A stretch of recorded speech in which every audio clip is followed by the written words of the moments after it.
역사를 지킨 것 같습니까? 여러분, 교과서에 흑백 사진으로 나오는 의병 사진 본 적 있습니까?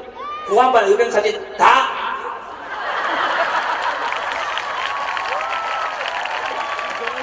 그러니까 다 우리가 했습니다. 다. 그래서 제가 드리는 말씀은 이 땅에 높다고 이야기하고 낮다고 이야기하는 것들의 근본부터 뒤집어 엎는 것이 저는 혁명이라고 생각합니다. 높은 것들을 쓸어내는 것이 혁명이 아니고 이 땅에 낮다라고 일컬어지는 사람들의 위치를 원래대로 회복시켜주는 것이 저는 그것이 혁명이라고 생각합니다. 문재인 대통령이 자기 옷은 자기가 걸어서 자기 옷은 자기가 걸겠다 했을 때 그것이 문재인 대통령을 찬양할 일은 아닙니다. 이제서야 우리도 자기 옷가림 정도는 할 수 있는 대통령을 가졌다는 것이지, 박수를 칠 수 있는 것이지. 근데 그 박수는 대통령을 향해서 가는 것이 아니고 문재인 대통령이 훌륭하긴 하지만 자기 옷은 자기가 거니까, 역대 대통령의 뒤에서 자기 옷은 자기가 거니까 훌륭하긴 하지만 그 박수는 누구에게 가야 되느냐? 평생 내 옷은 내가 걸었던 우리에게 가야 된다 이 말입니다. 그래서 애들이 들어와서 집에 들어와서 옷 딱 걸거든. 이렇게 말씀하셔야 됩니다. 대통령으로서의 기본 자격을 갖추었다. 나는 너에게 더 이상 바랄 것이 없다. 그러면 애한테 입댈 게 뭐가 있습니까? 내 옷 내가 걸면 되지. 그리고 애들 높은 사람 되겠다 그러면 걱정하셔야 됩니다. 제 개인적으로는 그렇습니다. 높은 사람이 되면 될수록 지 손으로 할 수 있는 일들이 줄어듭니다. 보니까 일단 지 문을 지가 못 엽니다. 지 차문을. 안타깝죠? 그리고 후보들 TV 토론회 때 봤습니까? 아직도 의자를 빼주는 사람이 있습니다. 그래서 제가 40이 넘어서 가져보고 싶은 직업 2가지가 있습니다. 하나는 의자를 빼주는 직업, 하나는 문을 열어주는 직업입니다. 그래서 의자를 끝까지 한번 빼보는 거, 반드시 그 의자 끝까지 한번 빼보는 거, 그 다음 문을 안 열어주고 기다리는 거예요. 계속 안 열어주는 거 어떻게 할지 너무 궁금합니다. 문을 조금 열고 열어줘 이렇게 할 건지 생각만 해도 너무 즐겁습니다. 스님께서 좋아하는 일을 하라 그러셨으니까 저는 좋아하는 일을 할 겁니다. 그게 돈이 안 되더라도 의자를 반드시 끝까지 빼주는 거, 문을 안 열어주고 계속 기다리는 거. 그리고 그런 그들을 보면 진짜 높은 사람은 그들이 아니라 언제든 지하철 투도 문이 우리를 위해서 자동으로 열리는 우리들에게 자부심을 가지는 것, 벨만 누르면 버스 뒷문이 알아서 열리는 데 대해서 자부심을 가지는 것, 아 우리가 진짜 높은 사람이구나. 근데 가만히 있어봐. 지옥철이나 지하철 이런 데서 너무 끼일 때는 어떻게 하지? 그럴 때는 웃으세요. 제 말을 듣고. 웃으면 행복해서 웃는 게 아니라 웃으면 행복하다 이따위 얘기를 하려는 게 아닙니다. 다 헛소리라고 생각해요. 그러나 웃으면 기본적으로 조금 좋은 일은 생깁니다. 지하철에서 너무 끼일 때, 맞다, 김재동아 씨가 웃으라 그랬지. 한번 웃어보세요. 너무 끼일 때 여기가 지옥이지 딴 데가 지옥이야 이런 생각이 들 때 웃으세요. 굉장히 넓게 가실 수 있습니다. 진짜 넓게 갈 수 있습니다. 앉아가고 싶을 때는 앉아있는 사람한테 가서 웃으면 됩니다. 거기 앉으면 돼요. 누워가고 싶을 때는 앉아서 양쪽을 보고 웃으시면 돼요. 다 떠나면 누워가면 됩니다.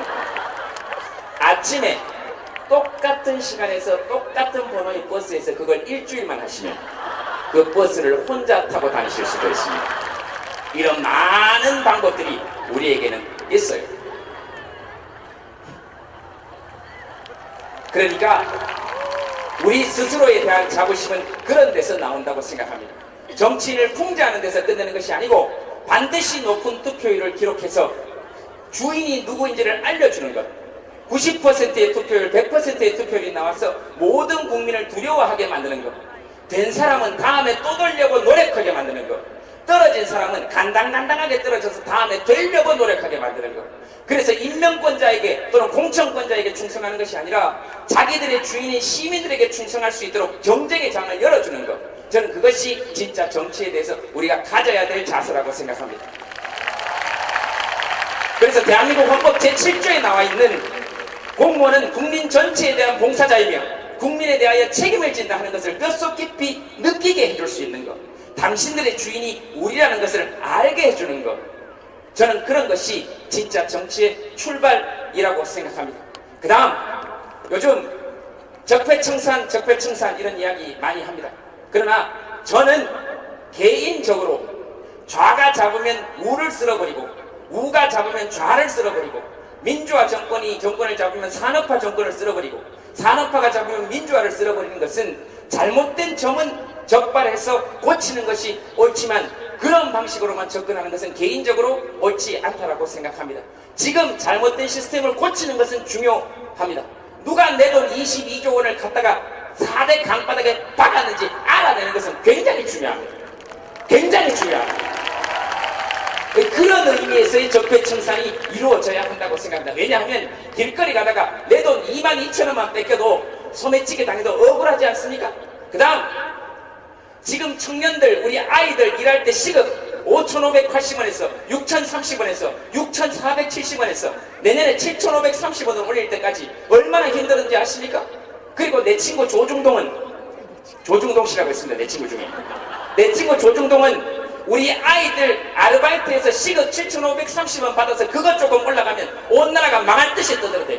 적어도 어른이라면 그렇게 하면 안 됩니다. 내 아이들, 내 딸, 내 아들입니다. 이 아이들 주머니에 돈 들어가서 그게 어떻게 해서 나라가 망할 수 있다는 얘기입니까?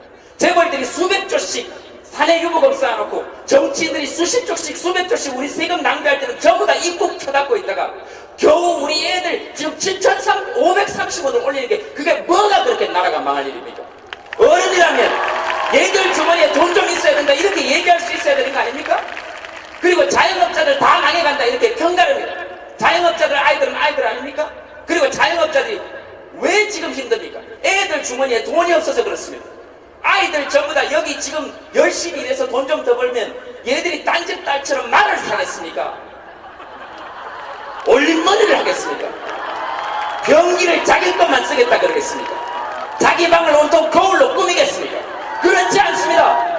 절대로 그렇지 않습니다. 얘들 나와서 편의점에 가서 이 청년들 나와서 편의점에 가서 800원짜리 전주 비빔밥 삼각 비빔밥 사먹고 새우튀면 사먹고 거기서 수다 떨면서 피로 풀고 그렇게 합니다. 그런 것이 골목상권을 살리는 길이고 힘든 자영업자들이 있으니까 7,530원 올리고 단계적으로 10,000원 올라갈 때까지 시청이든 청년 실업기금들 지금 1년에 17조씩 쓰고 있지 않습니까? 그 돈 다 어디 갔습니까? 그 돈 모아놓고 7,530원씩 자영업자들은 지급하게 하고 그 영수증 들고 가거나 임금명세서 들고 가면 각 지역 주민센터나 시청이나 구청에서 차액 2,000원 정도 보존해주면 자영업자의 부담은 덜고 청년들 주머니에 돈 들어가는 거 아닙니까? 그런 대책 세우라고 그렇게 해서 다 같이 살아보자고 그런 대책 세우라고 헌법 제7조 있고 세금 내는 거 아닙니까? 그렇게 좀 하면 되지. 어디다 대고 청년들 그 일하는 돈 그거 올렸는데 경제지 이런 데서 그따위로 떠들면 어른이라는 사람들이 면목이 있는 사람들입니까? 그러면 안 되는 거 아닙니까?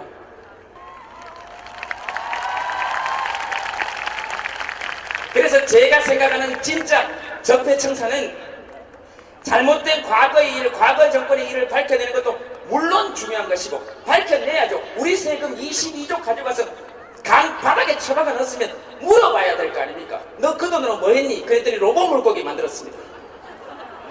지금 고장나서 쓰지도 못합니다. 제가 밑에 댓글 달았습니다. 물에서 죽은 최초의 물고기다. 우리 돈 가지고 갔어. 그러면 그런 거 물어서 밝혀내야 될 거 아닙니까? 그래야 전두환 같이 자기 나라 국민을 총칼로 찔러 죽인 사람들을 밝혀내야 내 아들 내 딸이 사는 세상에서는 감히 공무원 따위가 감히 국가의 녹을 세금을 받는 우리 돈을 받는 대통령 따위가 자기 나라 국민을 총칼로 찔러 죽이는 일이 우리 자식 세대에서는 일어나서는 안 되는 거 아닙니까?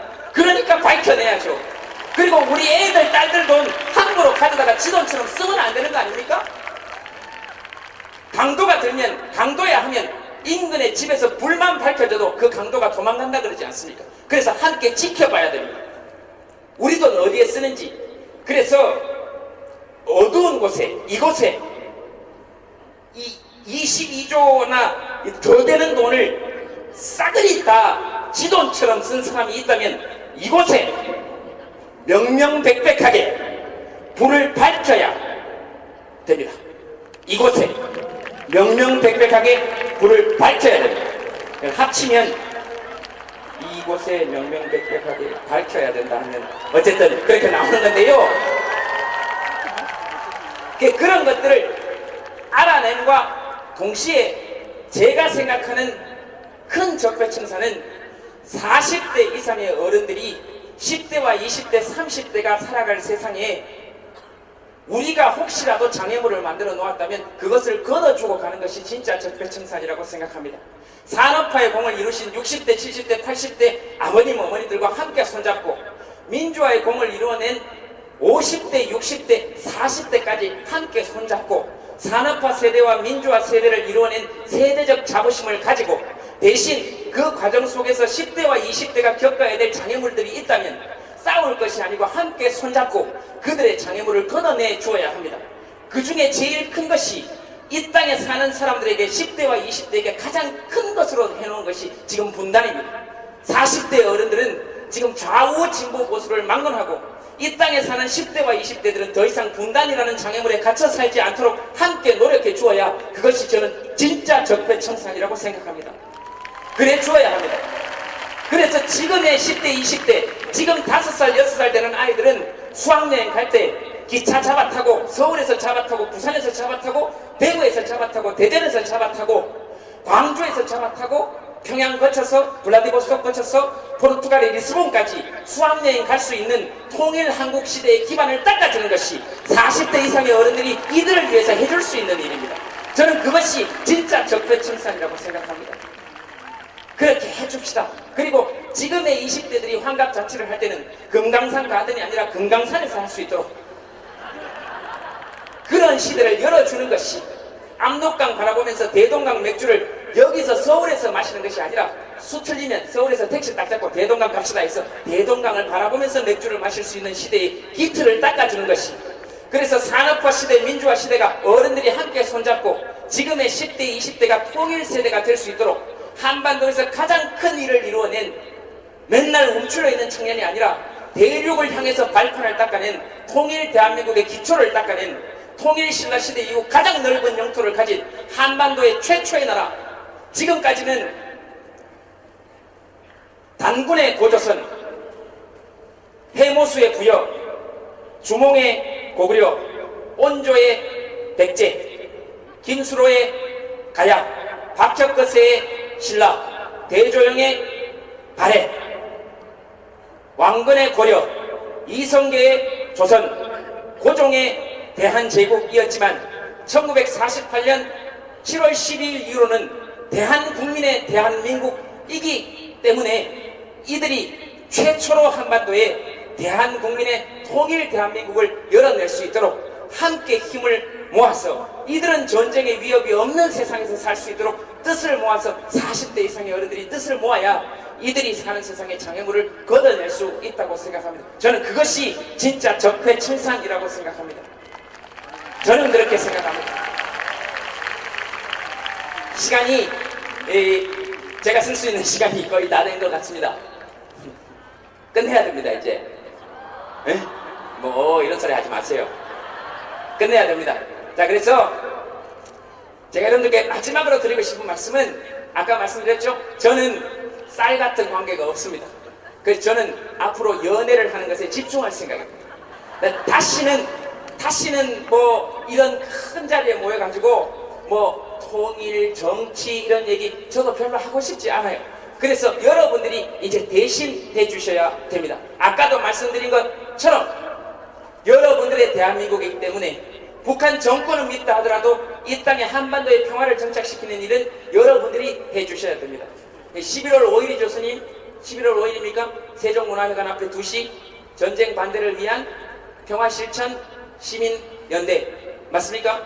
뭐 제목은 조금 틀렸을 수 있지만 그 장소에 청년 여러분들도 함께 모이셔서 이 땅에 전쟁이 일어난다 하더라도 우리 국민의 동의 없이는 절대로 안 된다는 것을 전 세계에 선언해 주시기 바랍니다.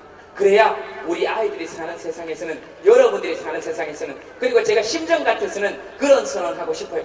전쟁할 거면 40대 이상만 참전하자. 그리고 10대, 20대 안 그래도 나라를 위해서 싸우겠지만 이 땅에 전쟁이 일어날 때 가장 먼저 하는 것이 미군 가족들을 피신시키는 거 아닙니까? 왜 우리 가족들에게 그 정도 혜택과 대우 해줄 수 없단 말입니까? 혼자 사는 40대 이상의 남자들만 전쟁에 참전합시다. 강력히 제안합니다. 만약에 그게 아니라면 이 땅에 반드시 평화가 실천되어야 합니다. 그리고 전쟁을 시작하려면 반드시 국회의원들을 최일선에 세웁시다.